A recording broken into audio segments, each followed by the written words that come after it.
Hey everybody, I'm Brendan72Mo. This is the Dinka Akuma, and I'm about to find out if it will off-road. This is the second most voted for vehicle this week, which of course don't forget you can always vote for the vehicles that you want to see in the Will It Off-Road series by clicking the link in the description down below. So we're going to line up the Dinka Akuma and see what we can get here. Now I will admit, I don't spend a ton of time on bikes in GTA Online. I do ride them from time to time, but I don't have enough to where I could call myself above average. I'd say I'm pretty much an average bike rider.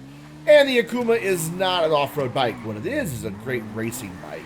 The thing, oh, there, V-Boss just sent me a message. Hey, V-Boss. The Akuma does have great acceleration. Oops, kind of went off track.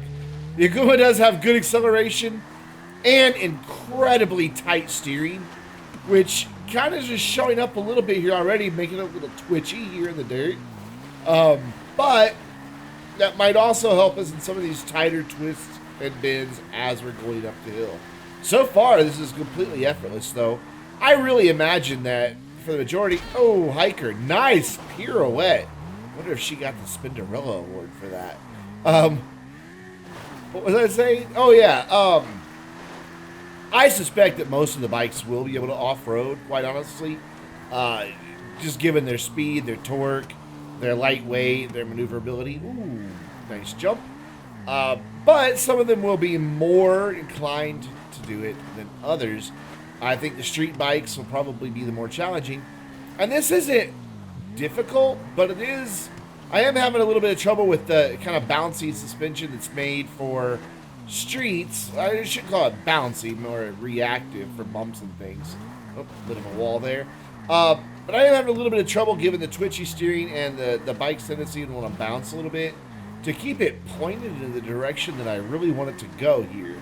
But other than that, this is pretty effortless. It's just a matter of getting on the throttle to go uphill. I don't think I've really touched... Oh, shit. I don't think I've... almost went off there. I don't think I've really touched the brakes that much coming up. It's just more of a matter of letting off the throttle and letting gravity slow me down here. But aside from being very careful on my steering... Hiker. Gotta level it. Just being careful with my steering here, it's... Hey, this is pretty simple. I really don't foresee any problems. What I am worried about, though, and there's actually this whole video I've been dreading getting this one done. This first one, because it's the first motorcycle I've done in this series, and for that downhill descent that I do for the damage test, yeah, I've got a race that takes place off of pretty much the same jump, except you jump off the building instead of that. But let's find out, will this off-road? Yes, the Dinka Akuma will off-road. But back to what I was saying here. Well, actually, let's get started on our downhill ascent. So let's reverse the course and head back down. Again, I really don't foresee any trouble here, honestly. This is actually the second take that I did to run it back downhill. The first one, I just had way too much speed. It's the first time I had taken a bike downhill, and I just another biker. I just kind of overestimated how much speed I could carry through some of this, and I wound up flying off just way down the mountain at one point. I don't remember exactly where, but at one point I just went flying way down. So this time I'm trying to keep my speed down a little bit. Even though in my Will It Off-Road series, I am trying to do these all, the ascents and the descents, as quickly as possible. But as quickly as possible within reason. You know, obviously anybody can just full throttle and hope for the best. Oh, shit. Let's not go all the way down the mountain again. Come on, stop. All right, that's not too bad. Let me get back up on the path where we were here. Yeah, see, the Dinka, or the Akuma does have... It just wants to bounce a little bit on this terrain in a way that makes it a little unsettled. But it is easy to gain control back over. But I am trying to control the speed because I do, this is like, well, like it says at the bottom, it's a controlled descent. It's not just full throttle. Anybody can full throttle and hope for the best. but that's not really the best way to approach off-roading. But anyways, back to what I was talking about earlier. I've been dreading the first bike test, and all the bike tests, honestly, because of the damage descent that I do. There, as I said earlier, there's a race that I have that takes you up to the very top of the gondola lift building, and then you jump off of that down into the ravine, and, well, let's just say... Oh, shit, don't run off. There we go, saved it. Let's just say that it's suicide. You die a lot on that, and I'm kind of worried that it's going to be the same thing, and this is just going to be a frustrating experience, not only to record, but also to watch, because I'm pretty sure it's just going to be death after death after death as my character gets flung off the motorcycle from bouncing off of rocks. Oh, hi, tree. Nice to see you. But yeah, so far the downhill, I was about to say, is pretty flawless as I bounce off the road again. But that's been my only, I'd say that's really my only complaint with the Akuma here, off-roading, is that it does, even at lower speeds, tend to want to bounce around on me a little bit more than I'd like. It's kind of surprised for a street bike that there's that much play in the suspension. But here we go in our downhill at a 2-minute, 54 seconds. Not bad. Not bad at all. So let's take it back up to the top, cross our fingers, and see how many times we're going to die. Oh, not a bad first landing. Oh, shit. Oh, God. Oh, shit. Nope. Oh, God. I thought I was dead there. Oh, that's a lot of air. Oh, it landed it, though. Oh, God. Oh. Okay, yeah, let's slow things down here a little bit. Huh, so far so good. Oh, shit, I thought I was heading towards that boulder. This is... I might survive this. Here I thought that, Britain was a goner, but... No, yeah, we're pretty much down. I mean, the rest of this is more level. It is still going downhill at this point, but... It's not nearly the descent. I'll be damned. That wasn't too bad. I can't really see shit because the sun's in my eyes here. But, oh, fuck. I've gone too far. I couldn't see anything, and I went right past where I normally turn to go back up on the road. So there we go for our damage descent. Not bad. 1 minute, 11 seconds. Let's take a look and see what type of damage we have. Aside from a couple of very minor scrapes of the paint and the headlights being out, it didn't really take any damage. I don't even know where those headlights got knocked out at. Huh, I wonder where. They are on. I checked them right before I started doing the spin around there, and they definitely are on. Let's move on to probably my least favorite vehicle in GTA Online, the MTL Dune. This thing is expensive. And it's a disappointment. It's supposed to be like a Dakar rally truck. And those things are badass in real life. They can bounce over sand dunes and just go flying around with ease. They have big, powerful engines. And despite their huge weight, can get some serious speed. This thing, however, because it has a solid rear axle instead of independent rear axles, just wants to tip over constantly. It's very top heavy. It's very front heavy. And when it does want to start tipping one direction, if you manage to save it and get it off of two wheels, then it immediately tries to tip in the other direction. And again, it all comes down to the fact that it has a solid rear axle, I think. If all four wheels can move independently, I think it'd be a lot easier.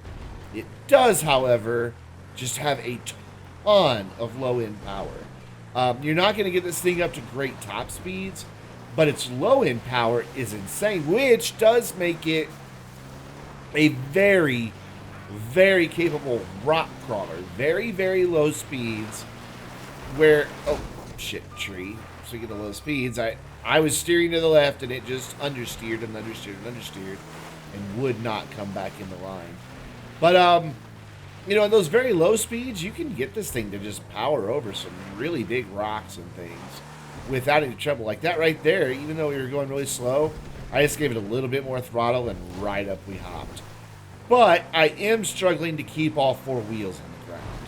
I don't know if it's really coming through exactly how much of a struggle this is, but this is hard work. Every single, good God, it's taking damage already on the way up. Oh shit. Every tiny little uneven bit of this trail is just really, oh God, come on, nope, there we go. Just power up it, come on, go. There's a good example of its low end power. Most vehicles at that point, at that angle, trying to make that turn would have just spun their wheels. Whereas the Dune, with its all-wheel drive and just good low-end torque, and those beefy tires just kind of, and here again, it's just grabbing and going. No problem at all. I'm not worried about losing traction. I'm just worried about keeping the damn thing on two wheels. Oh, shit. It's rocking again. Plus, a lot of these turns are really tight. Oh, fuck. Speaking of tight turns, a lot of these turns are really tight, and this thing does not have a very good turning radius at all. I mean, it's huge, and that's to be expected, but I would expect it to have a better turning radius than it does. God, this next corner is going to be challenging. Let's see, can I even get through here? Oh, scrape both sides. Ah, but we got through. Okay. Kind of surprised. I didn't expect it to get through there. I am doing a lot of braking despite going uphill on this, just to keep this thing on the path and to keep it from tipping over. This is just, I am just fighting this thing constantly, which is why it is taking it so damn long to get to the top of the mountain. Oh God, no, do not. Woo! Saved it with throttle there, actually. Because I couldn't steer out of it. Because this thing understeers like crazy. Oh shit, thought I was going to tip. But I was able to throttle out of that, and that's pretty impressive. Excuse me, as I hiccup mid-sentence. So we're almost to the top here. It'll be interesting to see how it does the rocks on the back side of the observation deck. Because, like I said, this thing is a great rock crawler, except for that rock. So I'm guessing it's going to go right up here as long as I can keep it from tipping over. This shouldn't be a problem. This should just power right up. Yeah, this is no big deal at all. Just got to keep your speed really low, which when you're off-roading is fine, but we've made it to the top. Oh, shit, on two wheels in about 4 minutes. So will it off-road? Yeah, but it's not much fun. It's a constant battle and a huge disappointment since this thing's look just screams take me off-road. Now, let's take this top-heavy, front-heavy, useless piece of shit back down the mountain. And go away, Martin. Nobody cares about your fucking adversary modes. God, I wish you could turn off that notification in GTA Online. Whoop, bit of a problem here already. That front end just wanted to keep going in the same direction. Since it is so heavy, it is very, very front heavy. And so it just understeered. Well, not even understeered, it just plowed. It just kept going that direction. There was no real understeer at all. It just went in the direction it was going. The front end just drug it down. That wasn't really about the steering. So let's wind the way back down on the brakes just nearly constantly, because this thing is already wanting to tip over. That front heavy engine right on top of those wheels is just really, this is work. This is actually nerve-wracking work, so I want to do a controlled descent. Its traction's great, its brakes are fantastic. I mean, it's not locked up the wheels once. It's kept great traction. But, again, I can't, despite what it looks like it's designed to do. There we go. Yeah, that was just a turn. That just should not have happened in a vehicle designed to be taken off-road. It should not have tipped like that. And I know it sits high up off the road and it's top-heavy. But the real-world equivalent of these trucks don't do that. They don't roll over at a moment's notice. Oh, God, can I even make this coming back down? I might have to back up here. Yeah, I'm going to have to back up. I thought we were going over. Oh, God, that was... Whew. Okay, let's keep going down. Oh, hello again, V-Boss. V-Boss must not know that I'm recording right now. I wish that when I turned off notifications for Rockstar Social Club, it would turn them all off. Like, it hides the when people come on and off, online and offline notifications, but it doesn't hide the invites. Not that that's V-Boss's fault. It's not. He didn't know I was recording. But, yeah, going really slow here. Oh, God, first big jump. Oh, but it handled it quite well. That was pretty drama-free. I mean, it bounced around. What the hell? The back end's coming around on me. Again, I think it's that really heavy front end just making this thing incredibly unpredictable. So I'm going to have to... Oh, shit. No, no. Oh, my God. It just went up on two wheels and I lost my ability to steer. And down we go. Awesome. And you know what? Let me just... Oh, God. Come on. Well, what I want to do is try to just get up to this trail as close to the point where we left it as possible. Really? Really? You can't... I'm telling you guys, this thing is overpriced and worthless. It does not do what it should do. It should not be struggling with these areas. It should not be tipping over. Let's see if I can get it. You know what? This is close enough. This has already been enough frustration for me. Probably enough frustration for you to watch it. I mean, this is just watching slow motion failure over and over again. And not on my part. It's funny when I released the... Oh, hello, horn. When I released the video... Oh, I hit that same damn tree with the Akuma. And understeer. Thanks. Right back into the tree. But anyways, when I released my video when this truck first came out, I complained about it being terrible. And somebody said, well, it's just because you don't know how to drive in GTA Online. Which I laughed at. I think I have plenty of videos from this off-road series as well as from my live streams and other things that proves that I'm actually a pretty competent person behind the wheel on GTA Online. But this thing's just terrible. I mean, look at this. Over 4 minutes to get back down. So what are we going to end at? 4 minutes, 22 seconds.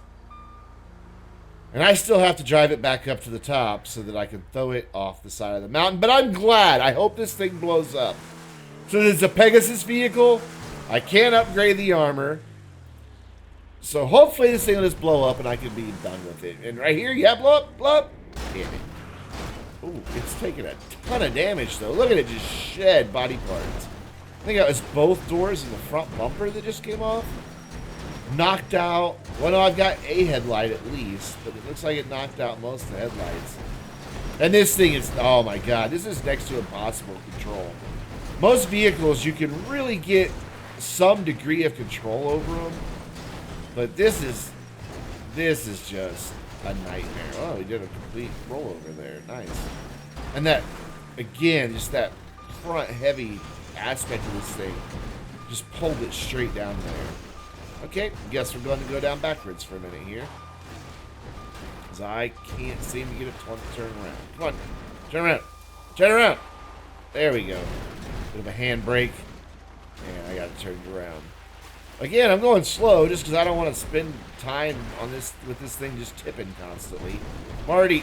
Jesus. There we go. I was about to say, I'm already fighting it. Ow. God, that took a lot of my health. That was a pretty good impact right there. I wonder how many of those this thing can survive. I don't know if you noticed or not, but even before I started throwing it off the mountain, the engine was already rattling from damage. Just from the little bit... Oh, okay. Can't fit into there. Nope, definitely can't fit into there. So, go around? Yeah, let's go around. Oh my God, will you just go where I point you? Please. Oh, shit. Where's the train coming? This might end with an interesting bang. Okay, got across. There we go. All right, continuing on downhill. Make it underneath this area. I think maybe. Oh, maybe not. Nope, it'll fit. Barely. Oh, but it fits. Okay. Almost down. This exercise in frustration's almost over. And no, it's not going to fit into that one. I'm going to have to go around again. Okay. Go. There we go. Now it's turning. It wouldn't turn there. And there again was a perfect example. I was turning way more left than that, and it just barely actually turned. But at least the damn thing's nearly down, and we can do a damage assessment of it. And then I can prove to you how much I hate this truck. So, damage assessment. We have pretty much all the lights, all the windows, both doors. The front bumper is gone. The body is significantly dented. And we have some bent wheels on an off-road vehicle. No, it is all the lights, not most of the lights. That's all the lights. Bent wheels on a vehicle designed to be off-roaded. So if you enjoyed this video, you know what to do. Hit that like button, get subscribed, and leave me a comment down below. And the damn thing didn't blow up from a train either.